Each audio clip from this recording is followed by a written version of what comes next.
Hello, church history friends. My name's Barb Walden, and it is a pleasure to welcome you this evening as we gather around to hear Seth Bryant share the story of Isaac Sheen.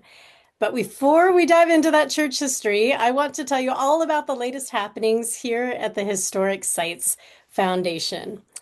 We are 2 lectures into our 4 lecture series, and here's a look at what's ahead. Tonight, Seth will share about Isaac Sheen, while next week you'll hear about the RLDS apostle James Kelly. While our last Thursday in the series, we sit down with Kristen Mackay to hear the story behind the auditorium, the historic Green Dome in Independence, Missouri, that does have a fascinating story behind it. Wendy is dropping a link to the series page where you can register for the remaining lectures if you haven't done so already. Thank you for sharing that link, Wendy. And friends, it was only 3 years ago that we said goodbye to our friend, our historian and mentor, Alma Blair. Alma made a significant impact on generations of young adult interns over the years as they dipped their toes in church history at the historic sites and in the Graceland University classroom. Because of his significant contributions to our understanding of church history and inspiration to young adults to continue learning and asking the tough questions, the annual internship program was named in his honor over a decade ago. And each spring, we raise support to continue Alma's passion for educational, hands-on church history experiences for summer interns. And so this year, we are continuing to expand those internship opportunities at the Graceland University F.M. Smith Library and Archives, at Liberty Hall, at the Kirtland Historic Properties, the Oral History Program, and 2 interns in the Church Archives in Independence, Missouri, where they will work alongside the church archivist, conducting research, cataloging new material, and designing a new exhibit for temple visitors to enjoy. Your generosity truly makes a difference in the lives of these summer interns. And our board of directors is so committed to supporting this internship program and extending the opportunities for growth that the board is offering a $17,000 matching gift for this campaign. That's right, donations you give this evening and throughout the spring campaign will be doubled up to $17,000. And I think that is absolutely amazing. Amazing that they're willing to give that board matching pledge. Amazing that you're willing to consider supporting this incredible program. As a former summer intern that worked under Alma Blair, I can't help but get a little teary-eyed knowing that his legacy and commitment to providing these hands-on history experiences will continue thanks to the generosity of so many. So to fund 6 full-time interns this year, we'll need to raise $60,000 for this life-changing program. And tonight, I invite you to join me in honoring Alma by giving to this spring campaign. As you can see on the screen, there are a number of ways you can give to support the spring campaign, whether it's in an online donation or by mail. I like to think that when you give to the Blair program, you are making an investment in future leaders, in future historians, in future curators, and storytellers. So thank you all for your consideration and for helping preserve both Alma's enduring legacy and church heritage through your support. 2 people who need no introduction are the faces that you see every week, Wendy Eaton and Peter Smith.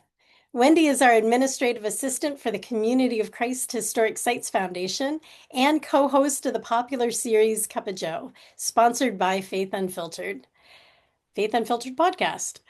Peter is a board member for the Community of Christ Historic Sites Foundation, and he co-hosts our annual church history tours. So I welcome Peter and welcome Wendy. It's good to have you both here today and helping out behind the scenes. You do way more work than anybody realizes, so thank you for your efforts.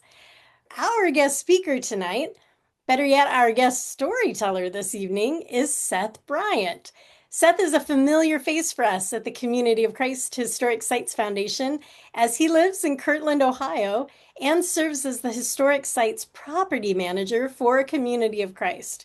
He is one of three World Church historians. He's also the pastor of the Plano Stone Church online congregation. And Wendy will drop a link to the virtual congregation in the chats for anyone who's interested in learning more about this new emerging congregation, this new old emerging congregation.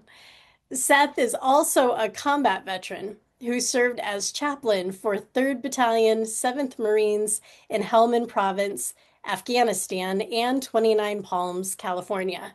He holds graduate degrees in religion, focusing on American religious history. So it's a joy to welcome Seth. We are stoked, Seth, that you're here to share your latest research on Isaac Sheen. So I'm going to hand the microphone over to you, and you share as long as you'd like. We are ready for it. All right, Barb. Well, thank you. Well, I am very excited to share about this period in Isaac Sheen's life. So Isaac Sheen was in Nauvoo shortly after he joined the church in 1840. And I want to tell this story of his experience just before his arrival and the experience he and his family have. They originally start in Kirtland. They start their journey in Kirtland, Ohio, and they've got an infant daughter, and they are headed to a place called Ramus, Illinois, later named Macedonia. So these are a picture of the three Sheens, Isaac and Drusilla, and then Sarah, who would have been just a few months old when they made the trip. They're headed to a place in Illinois, not far, about 27 miles east of Nauvoo, and at its height, it's going to have about 500 people in it. Now, what's interesting about Ramus is that it's an intentional Latter-day Saint community, meaning that it was intentionally platted for Latter-day Saints by the stake there to live. They built farms, they built a schoolhouse, they built the very first Latter-day Saint meeting house, if you don't include the Kirtland Temple. And Isaac serves in this community as the school teacher. So they're a relatively young couple. Isaac is 31. He married a little older. Drusilla was 20. They'd only married in 1841. Isaac had only been a member of the church since 1840. So this is all a new adventure for them. They arrived the summer of 1842, and not long after they arrive in January 3rd, on January 3rd, there's a branch meeting. And Isaac Sheen, this brand new church member, new arrival to the community, stands up and he charges Harvey Downey with disorderly conduct and John Wakely with reckless conduct. I'm not sure what the difference between the two are, but it's striking to have him make these charges. The congregation considers the charges and they sustain the one against Downey. Wakely's charge, however, is not sustained. Now, if this seems odd to you, if this is not something you do on a Sunday as a congregation, it's pretty common for Latter-day Saints in this period to have this kind of interaction, even though it's odd for somebody as new as Isaac Sheen to show up and a few months later make these kinds of charges. And then just a few weeks later, Isaac Sheen is then charged with slander, specifically, for calling John Wakely a desperado. Now, it's all written in cursive, it's longhand. I looked at it many, many times, and sure enough, it's desperado is what supposedly Isaac Sheen calls John Wakely. So as I'm pouring through this congregational record, like the immediate question is, what happened? How do we have this brand new couple over and over appearing in the pages of the minutes of the congregation in this fight? And it reminded me, years ago, an old Baptist pastor once told me, he said, 10% of your flock will occupy 90% of your time. So apparently the Sheens were part of this 10% occupying most of the time of the congregation. And I'm really curious why. How does this happen? So let's dig into this. You'll see this little snippet here is the writing from the clerk with desperado. It's over and over. It's repeated. This is probably the clearest one. Once this charge is given against Isaac Sheen, Benjamin Johnson steps forward and he says, "I'll represent Sheen." And Lorenzo Young represents Wakely. They call some witnesses. And two out of seven confirm that Sheen did call Wakely a desperado. So here's an example of this exchange that happens in the minutes of the branch. Mrs. G. Perkins. Sheen did not call him by name, but pointed at Wakely and said, "There was a desperado in this place." Benjamin F. Johnson, who again is representing Sheen. "Where did the defendant stand and which way did he look?" Perkins. "Don't know." Johnson. "Did plaintiff stand or did he sit?" Could not exactly tell. It's not real compelling uh, testimony against Sheen. Sheen then stands up and he says, "Look, this is all a misunderstanding, and I was somewhat agitated," he admits. After the interview, Sheen then asks for the privilege of substantiating the charge. That's what it says in the text. So then the presiding elder decides, no, I decide in the negative, but there's some back and forth whether he's able to decide this question. So then it's put to the congregation. The congregation votes and decides in the negative that the charge is not sustained. Good news for Isaac Sheen, but the bad news is it's not the last time he has to go before the congregation to answer a charge like this. So again, this question, what exactly had they gotten themselves into? As they say, context is king, so I want to tell this story, and it's a much bigger story than just this one couple showing up. So let's look at the bigger story. And I'm going to start off by asking the question, and maybe you're asking this question, who was Isaac Sheen? So he's a very influential person in the early reorganization. He is the clerk at the conference in April of 1860 when Joseph Smith III is ordained prophet president, and in fact he gives the motion, and then afterwards offers a prayer for Joseph Smith III. He's the first editor of the Herald and serves in that role for several years until it's taken over by Joseph Smith III. He's the first church's recorder, its librarian. He's president of the High Priest Quorum from 1860, from that conference, until his death in 1874. He served as the pastor in Plano before Joseph Smith III, and he was a church debater. So in those days, it wasn't uncommon for a debate to be held between two different denominations, and often it was Isaac Sheen that was called on to go and represent the reorganized church.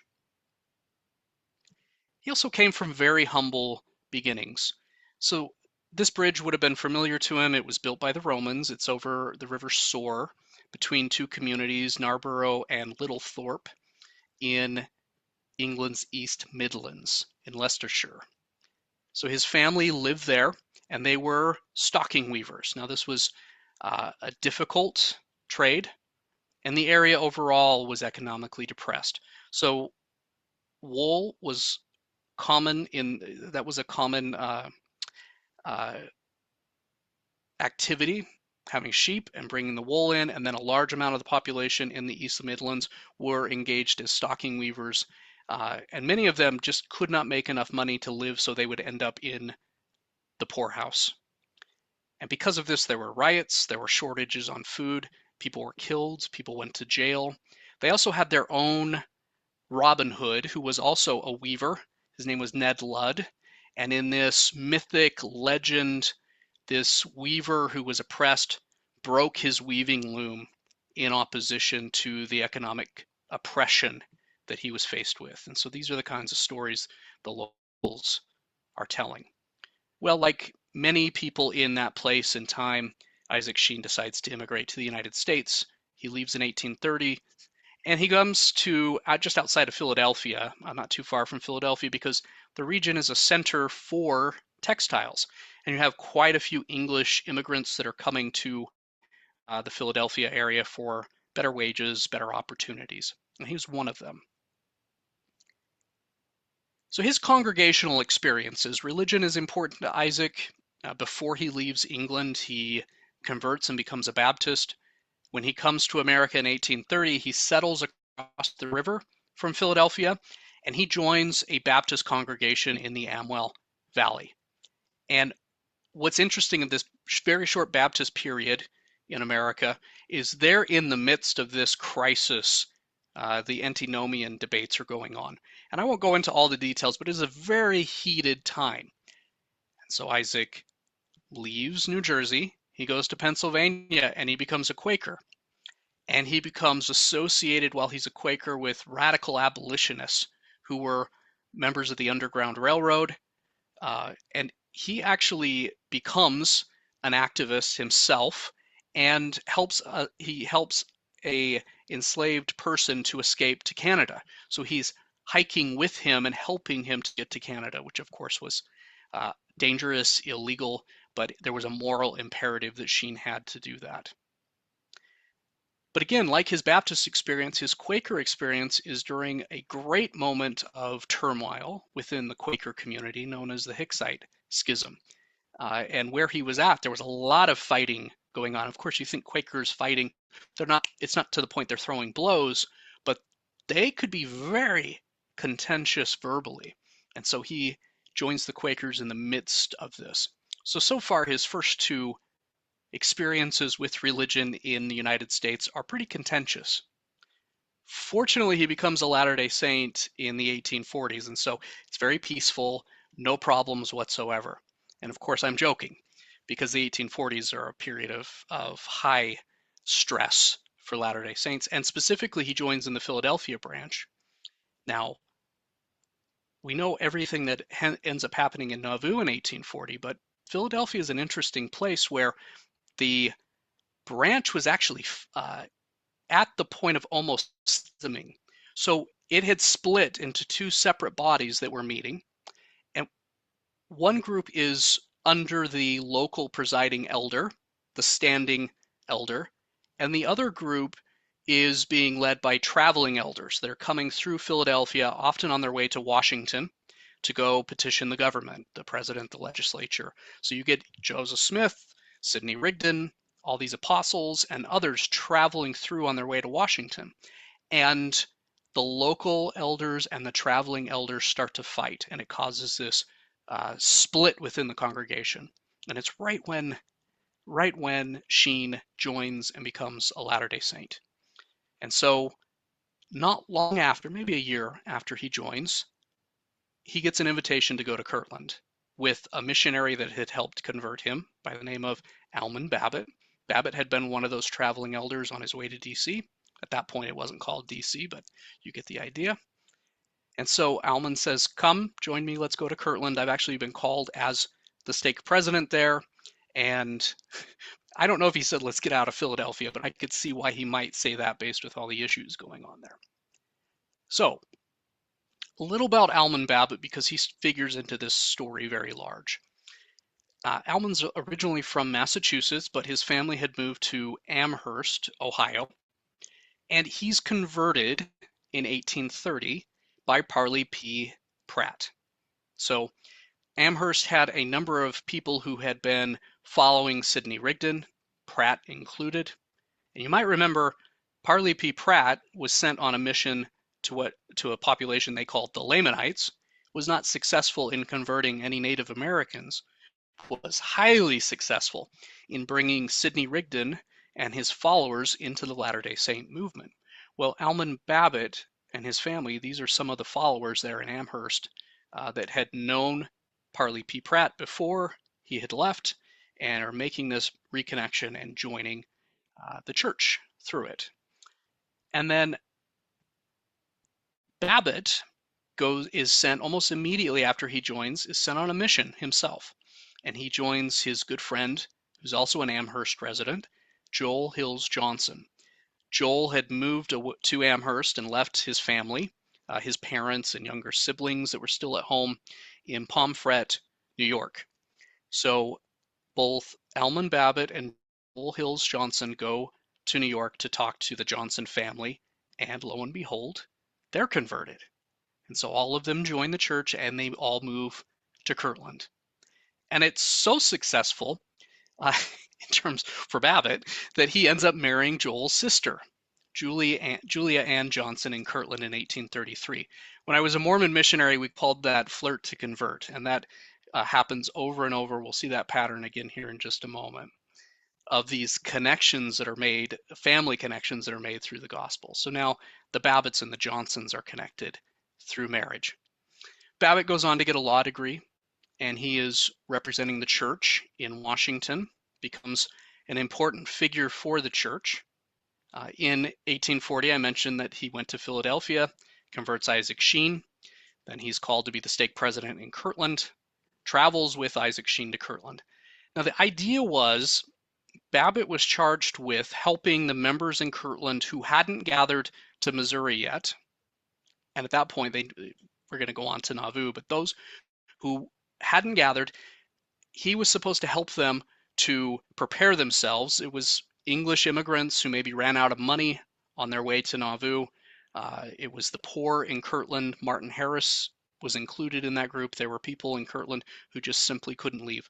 So the first presidency says to Babbitt, go to this group, get them ready, and stabilize them financially so that they can make the journey to Zion.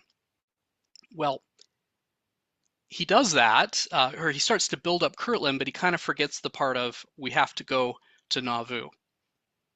And that will factor into all of this. But while Sheen comes with him to Kirtland, Sheen meets Almon Babbitt's sister, Drusilla, and they get married. And so now Isaac Sheen and the Babbitts and the Johnsons are all connected through marriage. So here's a picture of Isaac Sheen and Drusilla. I'm going to go back to Almon Babbitt. We'll come back to Drusilla in just a second.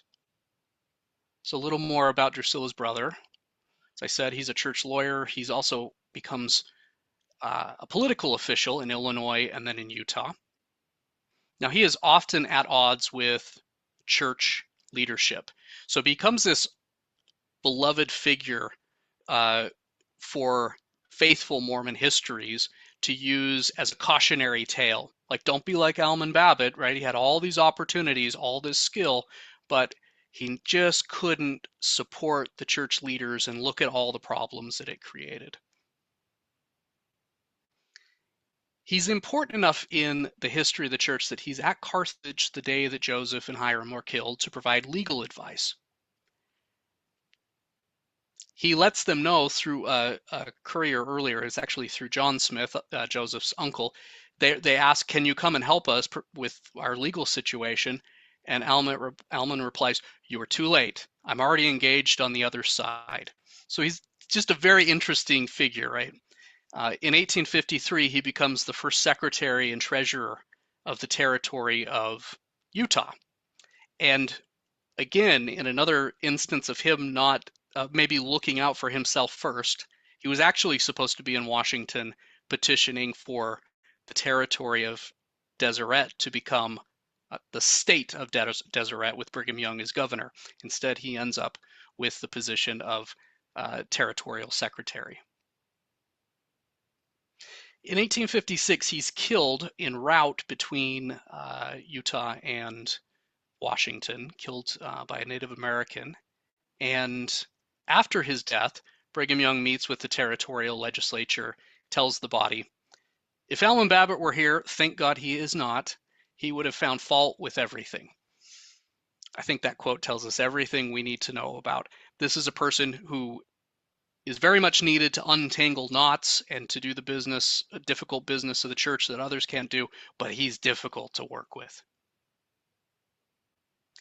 So again, this kinship network, I'm going to visually lay this out. We have Isaac Sheen, who is now married to Drusilla Babbitt Sheen, sister of Almon Babbitt, and they have a child in Kirtland in 1842, Sarah Sheen, very young, as they make that trip to Ramus. Here's Almon, and he is married to Julia Johnson, and who is the sister of Joel Hills Johnson and Benjamin F. Johnson. And you might remember back at the very beginning of that trial, it's Benjamin Johnson who represents Isaac Sheen. I don't think that's a mistake. I think it's a clear indication of this kinship network and of their relationships. So if we look at Drusilla's life, she's born in Euclid, Ohio in 1821. It's not far from Kirtland. One of the main roads in Euclid is actually Babbitt Road. I have not confirmed if it's named after the Babbitt family, but I assume that of this particular set of Babbitts, but I assume that it is. They get married. She marries Isaac 30th of May, 1841 in the Joseph and Emma Smith home, which they weren't obviously living in at that point, just across the cemetery across from the temple in Kirtland. Daughter's born 25th of April, 1842. In 1842, you have pressures from church leadership in Nauvoo to clear out of Kirtland. So the record, the family history given is that Isaac walks to Nauvoo. They're all to leave. He walks to Nauvoo. I'm not clear if he walks by himself or if he takes along uh, Drusilla and their infant. I kind of want to think that he walks, get things prepared, and then they take. There's canal and river transportation they could have taken, which would make more sense. In any event, they settle in Ramus, which later becomes Macedonia, Illinois. So a little on why they were forced or told to leave Kirtland. In the Doctrine and Covenants, in what was once Section 107, later became Appendix A, and then was removed altogether, we have these two verses. Nevertheless, I, the Lord, will build up Kirtland, but I, the Lord, have a scourge prepared for the inhabitants thereof. Seems kind of contradictory, but Joseph was asked about it, and he said, what that means is I need the saints to leave because of this scourge. Their children will come back and will build Kirtland back up when it's time. But for right now, you need to leave and come to Nauvoo because of this scourge. And then interestingly, the very next verse, and with my servant Almon Babbitt there are many things which I am not well pleased. Behold, he aspireth to establish his counsel instead of the counsel which I have ordained, the Lord has ordained, even the presidency of my church. And he setteth up a golden calf for the worship of my people. Again, Babbitt was making Kirtland a prosperous place for Latter-day Saints to live, and that wasn't the point. The point was to head west, and so this rebuke is given against Almon Babbitt. Wasn't the first time he'd been asked to gather to Zion, and he didn't. Wouldn't be the last. So this community that they head to, if you look on the map here, you see Nauvoo at the center, and then all these little blue markers, those are different Latter-day Saint settlements in Illinois. Not all of them, but a lot of them. And Ramus or Macedonia is east and a little bit south of Nauvoo. It was originally called Perkins Settlement, and Joel Hills Johnson, he goes to the Perkins family, shares the gospel, they're converted, and through that, eventually it becomes a place that's an established gathering place for the saints. And so the saints are told, leave Kirtland, but you can go to any of the stakes that are within Hancock County, and Ramus was one of them. 1843, it's incorporated as Macedonia by the state legislature. It's the third largest town, third behind Nauvoo, and then second was Carthage, which on the map you'll see a little red line underneath nearby, and then Ramus is third with about 500 residents. Today it's Webster, Illinois. Joseph Smith said in March of 1843, there is a wheel. Nauvoo is the hub. We will drive the first spoke in Ramus, second in La Harpe, third Chicoquin, fourth in Lima. That is half the wheel. The other half is over the river on the Iowa side. This visual representation of Zion and its stakes, with Nauvoo acting as Zion at this point in time, as the center place, wasn't just figurative. It had literal components to it. So for example, at one point, the 12 send an epistle to the saints at Ramus, and they say, in order to support the president of the church, we're asking for material goods.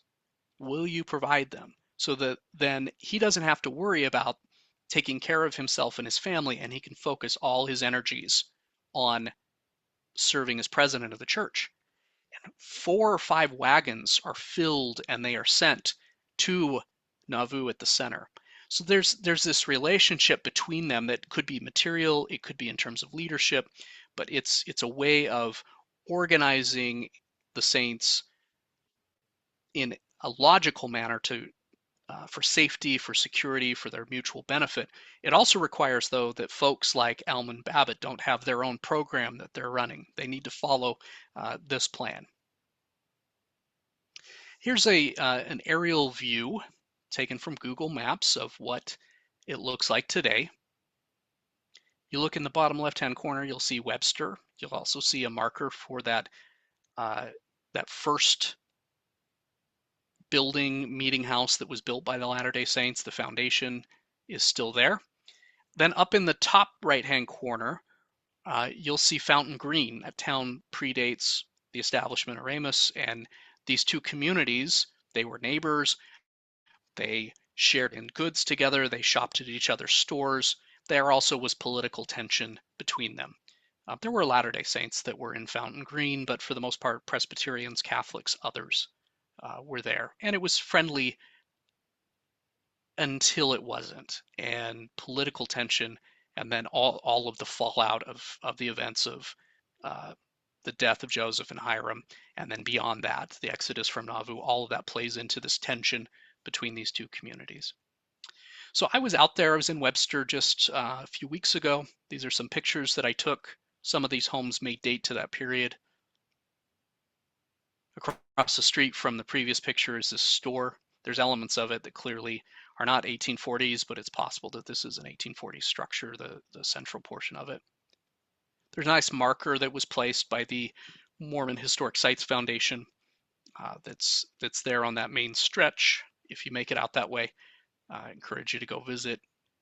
And then if you go check out the cemetery, you'll find, so on the left, that grave marker is for Catherine Smith Salisbury. So this is President Joseph Smith's sister, who lived and died there in Macedonia.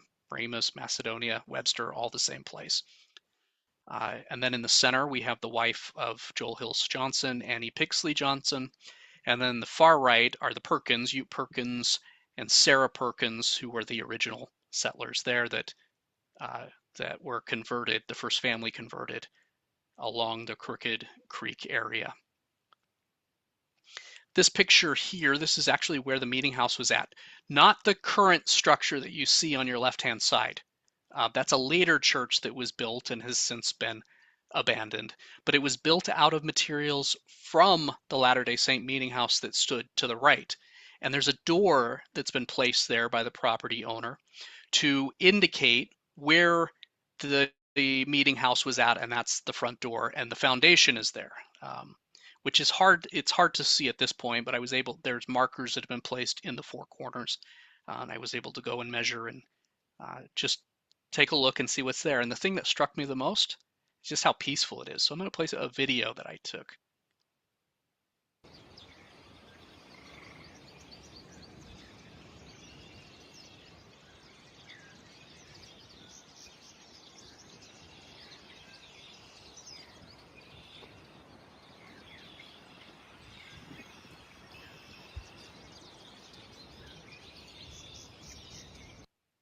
Not much left in Webster today besides this church and a few homes.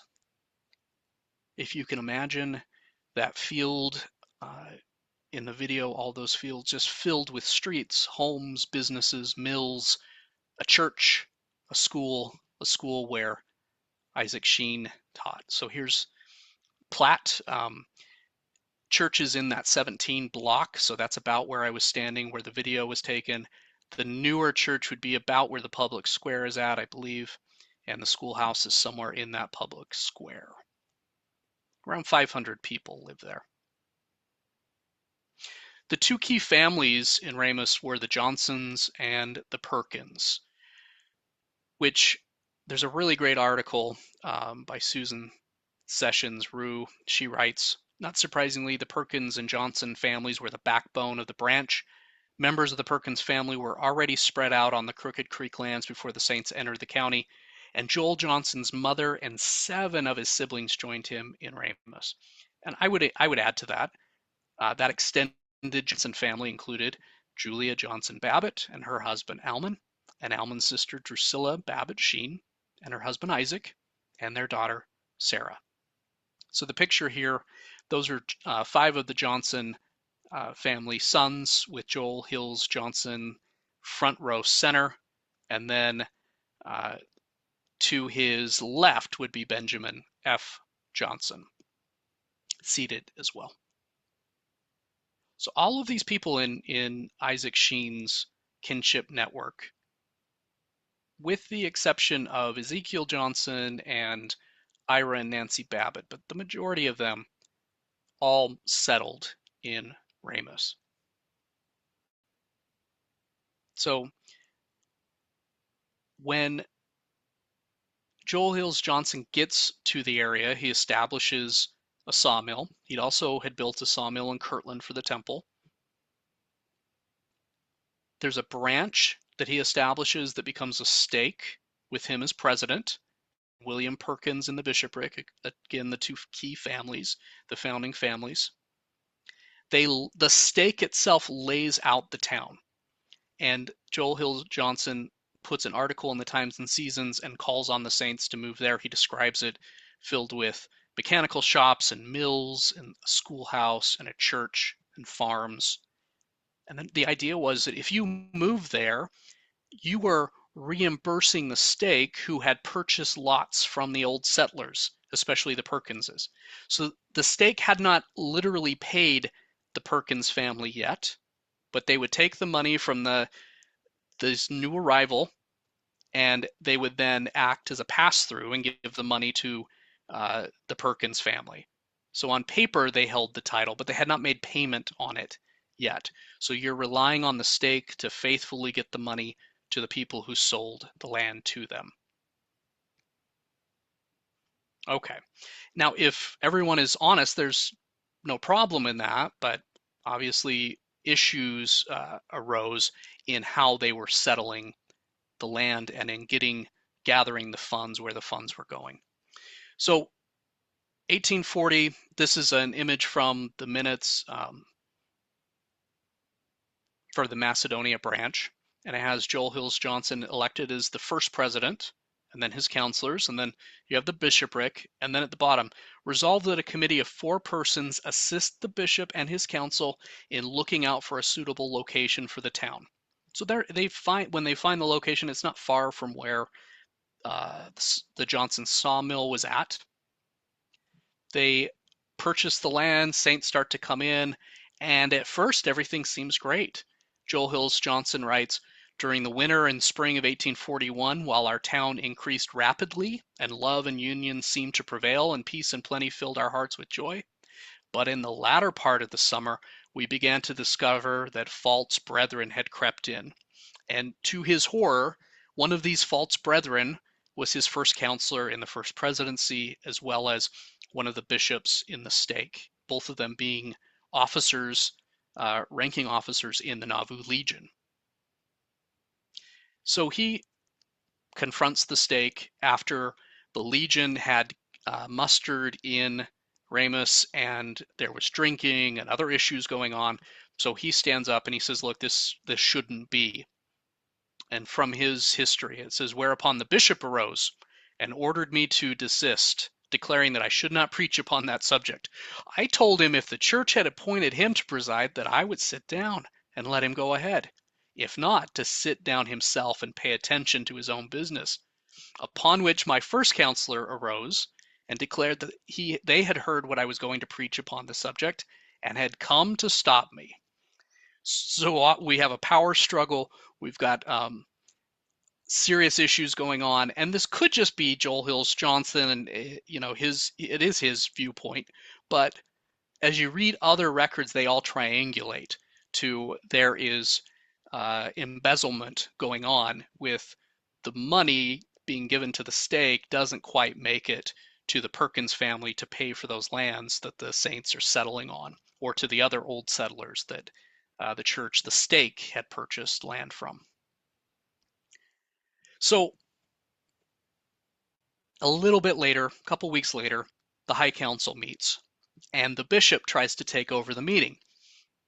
And again, Joel Hill Johnson rebukes him, which made him very angry, upon which my first counselor with the 4 high counselors before to took sides with him. So again, he's got the same issue with the bishop, the first counselor, and some others in the high council who are in on these shady dealings. So we fast forward a few more weeks, 1841, November 12th, 1841. The entire stake is called together. And the purpose of this meeting is to find out, and this is from the Macedonia record book, find out all dishonest persons, thieves, rogues, etc., resolved by the meeting that we take every lawful means in our power to ferret out and bring to justice thieves and dishonesty. The crowd was so large that they had to read the minutes at the door so that everyone could hear. Joel Hills Johnson calls the justice of the peace, and 4 thieves are identified, and they're arrested and jailed. 6 days later, church leaders, general church leaders, what we would call world church today and Community of Christ, arrive in Ramus from Nauvoo. And there are excommunication proceedings against those that had been indicted for larceny. And during those proceedings, they're expelled from the church. They also excommunicate 2 other troublemakers for assault and battery and for being accessory after the fact. We fast forward a few more weeks. The general officers from Nauvoo decide to dissolve the stake altogether. They release Joel Hills Johnson, who is sick with illness, and I can understand why if you had to deal with this mess. And then we go forward about a week. We see in the record that it's at that point that Joseph Smith Jr.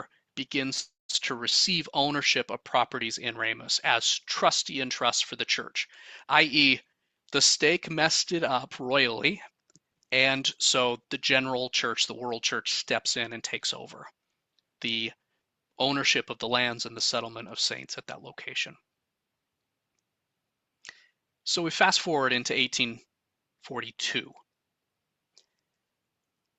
We have the very first open charge of polygamy printed by the Warsaw Signal against John C. Bennett, who was a member of the First Presidency.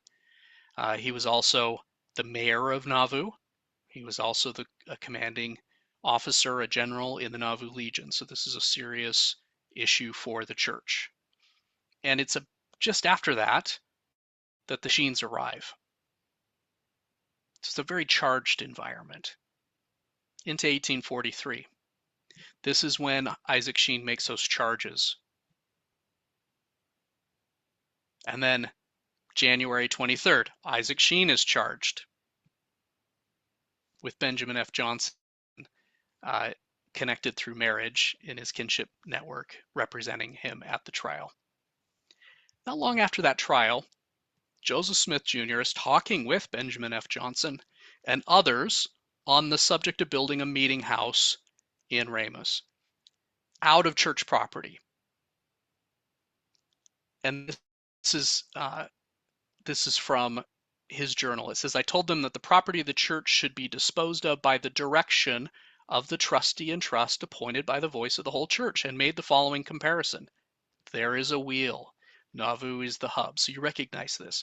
So this concept came out of the problems that were faced with the settlement by the stake and the embezzlement. And Joseph Smith then draws upon this idea of the wheel to explain how Nauvoo is at the center and is in control of the direction.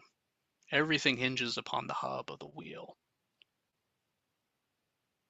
It's about the same time that Almon Babbitt is called to preside in Ramus. So it's March 13th, 1843. And the branch records say, some difficulty having arisen respecting the presiding elder, President Joseph Smith was called upon to come out and settle the difficulties. So people there were told that Almon Babbitt was Joseph Smith's choice to become the presiding elder, and they weren't happy about it. Some of them said, is he even in full fellowship in the church? And the truth was, he wasn't, because of the whole issue with not bringing the Saints from Kirtland to Nauvoo and other things, he had been disfellowshipped. It was one of many times he was disfellowshipped. So Joseph Smith said, actually, yes, he's in fellowship with the church, and said he was just such a person as should preside here, which is a beautiful statement if you consider there is the church is big as not to untangle in Ramus, and who are we going to send in to do it? Almon Babbitt. We're going to hold our noses, and we're going to hope that he doesn't go off on his own program, but he has the skill set, the experience, and he's just such a person as should untangle this sort of knot. So they call him in. And he's nominated, there's deliberation, and he's chosen to preside in the place of the pro temp Elder Lawson, who had been presiding there.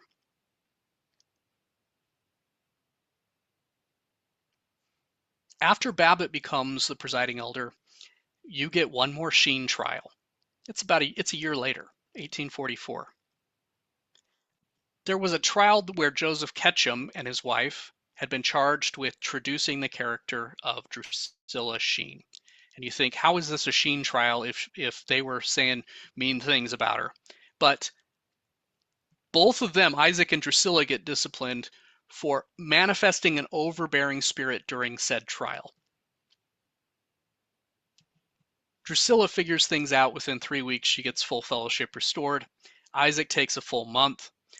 During that period, Drusilla takes on Almon Babbitt's invitation. It's her brother's invitation to be rebaptized, her and the entire branch. So there's a whole list of them that are rebaptized. Isaac isn't on the list, interestingly. You didn't have to get rebaptized, but it was a way of recommitting. And Isaac wasn't on the list, which is interesting. He does get rebaptized, however, in Plano.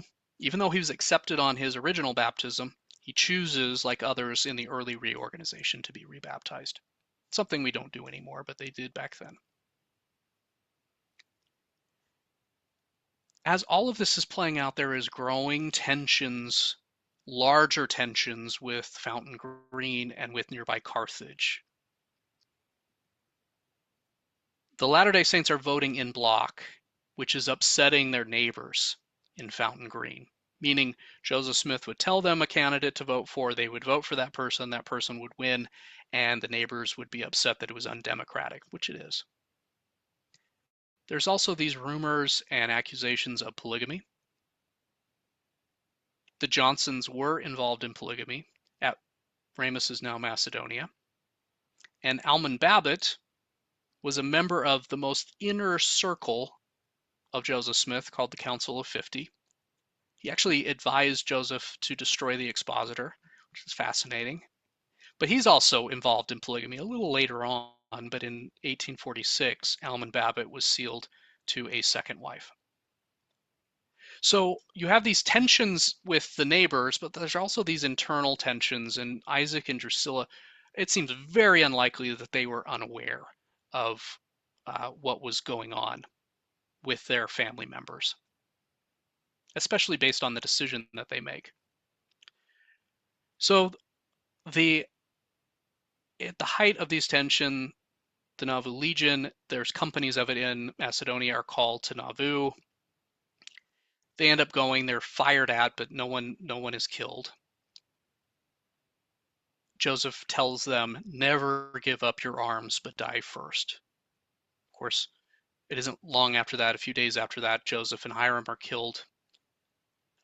There's stories of the saints in Macedonia weeping aloud. One could hear the sobs and crying from every corner. And so the neighbors in Fountain Green think that they're going to be attacked, understandably so. That attack never comes. The Latter-day Saints never attack, but they keep voting as a bloc. And so these tensions, I think they thought that the death of Joseph Smith would end that, but it doesn't. So the old settlers realize the only way that they're going to undo this is, well, in their view, they think they need to drive them out. So they can't attack the Saints in Nauvoo, but you know who they can attack? Those smaller communities around the wheel.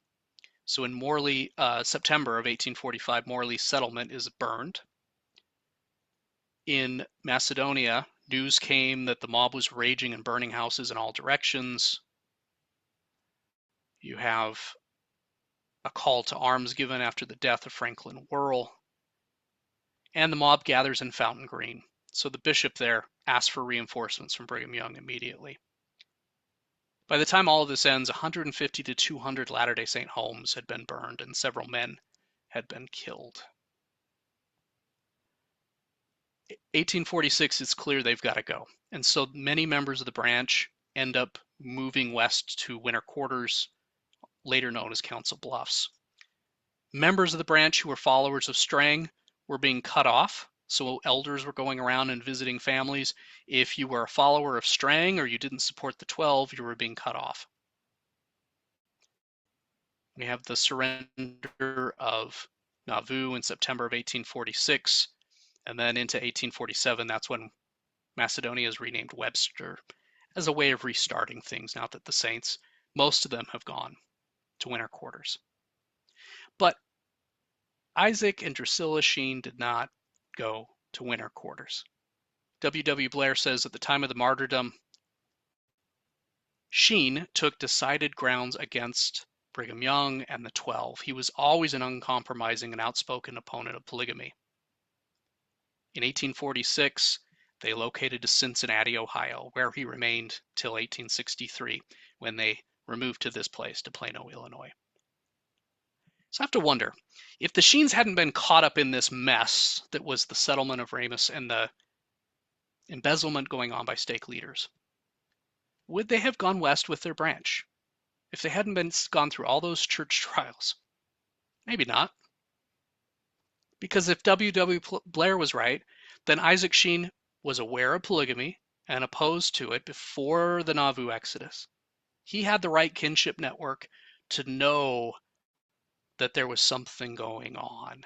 He's connected to Almon Babbitt, who was at the highest level in the Council of 50. And he smelled rot. And this explains why his exodus from Nauvoo was east and not west. And they become first among those that would become the RLDS backtrackers. Thank you. So you dived into a lot of details of Isaac Sheen's life prior to joining the Latter-day Saint Church and Mm-hmm. his experience in both Kirtland and Nauvoo, but there's so much more to tell in the post-Nauvoo period. And so Right. you've kind of left us with a cliffhanger of, so what's going to happen next? Where Right. does the reorganization come in? Which of course means we got to bring you back for part two. But can you give us maybe a little summary of the impact that, well, what happens to Sheen's life between the Nauvoo period and when he joins the reorganization, and then a little bit about his impact on the reorganization? Well, it seems like he may have given up on being a Latter-day Saint when he goes to Cincinnati. Really, he settles in Covington across the river in Kentucky from Cincinnati, and then later moves to Cincinnati. It seems like maybe he's given up, but he's writing articles in newspapers, Saturday Evening Post, about Joseph Smith and polygamy. And at the same time, he then connects with William Smith, the younger brother of Joseph and Hiram, and they start their own, the Church of Jesus Christ of Latter-day Saints. And they start to build converts. And many of these become important figures in the reorganization. So they're gathering scattered saints into their organization, and they go before Congress. Like they send information to Congress about why Brigham Young and things in Utah, why it's so off course, and this true Latter-day Saintism. This is what it is. Uh, but the problem is Sheen is an ardent opponent of polygamy, and Williams says that he is, but he is secretly a polygamist. And when Sheen finds out, he explodes, blows up everything. And so then you think, oh, well, he's really done with Latter-day Saint experience now. And maybe he would have been if it hadn't been for learning about the reorganization. And it's because of the contacts he had made with people in and near Plano, where he had eventually settled, they come back to him. He finds out. So he ends up being asked by a conference of the church before the reorganization. Um, Conference asks him to serve as the editor of the Herald, and they say, "We got 6 months worth of money. Let's see what you can do." And then he fills that role, plus becomes the recorder and the president of the High Priest Quorum and all the other roles. He fills that from 1860 until his death. He's only editor of the Herald for a few years before Joseph Smith III takes over, but he's involved in producing the Herald, even though he's not editor. He's involved from the very beginning. So it is a really, really fascinating story, and I am working to put together a book. I mean, it's hard to. This is just one little chapter, right? It's hard to like go into all of it. It needs to be a book because it's just there's so much going on, and it tells us so much about uh, Latter-day Saint experience from in the periphery, Philadelphia, and then Ramus, all these periphery areas, but he's connected to what's going on at the central core. So, what is it that prompted you to want to write about him, to dive into all of these rabbit holes and travel the Midwest, tracing his footsteps? This this idea of him becoming a Quaker and being so committed to abolition and to human rights that he was willing to put his life on the line to help someone else out. And I just thought that, and he seemed to be a self-taught person who is looked to as an intellectual leader. It just seemed like to me that this is an interesting person that we ought to know more about. We sometimes get so focused on just the top leadership, right? And sometimes these mid-level, more behind the scenes figures will tell us more than you learn from Joseph Smith. And so we need more of that. We need more histories of people outside the United States, more histories of women, more histories of people of color. We need more histories, period. Um, and I admit he's still an old dead white guy, but he's a really cool one, right? And I think in learning about him, it tells us who we are. And I think you're the historian to do it. To do it.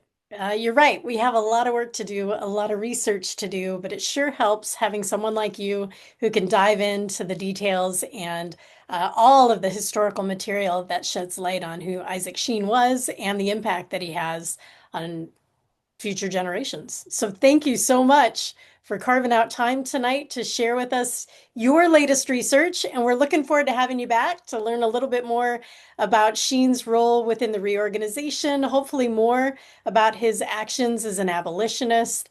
We're here for it. So thank you, Great. Seth. Well, Thank you. thank you. Also, a big thank you to Peter and Wendy for helping out behind the scenes and for continuing to always make it look so easy. We also want to thank everyone in the audience for joining us tonight, for your support of the internship program. Now's your chance to double your donation, and for your continuing interest in Community of Christ history and love of a good story. We could not host programs like tonight without your support. So thank you so much, friends. We hope you will join us next Thursday when I have the joy of sharing the story of RLDS Apostle James E. Kelly. Wendy has already dropped the link in the chat where you can be among the first to register for next Thursday's program. So thanks again, everyone, for joining us this evening and for sharing in the story of Isaac Sheen. Until next time, keep reading your church history and do take care, friends.